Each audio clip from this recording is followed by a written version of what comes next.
তোমার সিপিআই মারিম রে সিপিআই মারিম রে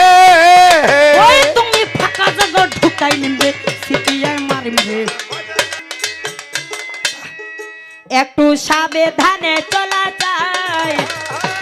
একটু সাবধানে চলা যায় ওই বেহাই নইলে হবে 12 যায় রে সাবধানে চলা যায় আরে লইলে হবে 12 যায় সাবধানে চলা যায় আজকে শুনলে মূর্খ হারাম জাত একটা করে ভাঙবো দাঁত সারা পঙ্গা দিয়া বার করিম তোর নার নার আবার পঙ্গার ভিতর দিব খিল মারবো ঘুটা টানা ঢিল জানতে পারবে নিতান্ত তুই গাধা গাধার ছেলে বলে কি গাধার ছেলে বলে কি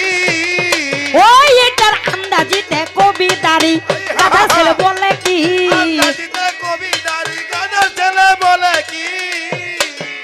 আমি এতই করি বুঝাই গেলাম এই বেহেয়ার কাছে তবু কি বেহেয়া শালার লজ্জা শরম আছে এ যে লাশ লজ্জা কিছুই নাই তার লজ্জা কিছু না ওই এর যে আন্দাজিতে কবি রে ভাই লা লজ্জা কিছু নাই আন্দাজিতে কবি রে ভাই নাই লজ্জা কিছু নাই এখন এই জায়গায় আসিয়া তিনি প্রকাশ করিয়া গেল আচ্ছা বলেন তো আমি তো প্রথমবারে উনাকে সম্মান করেছিলাম আমি কোনো বাজে কথা বলি নাই আমি বাজে কথা বলেছি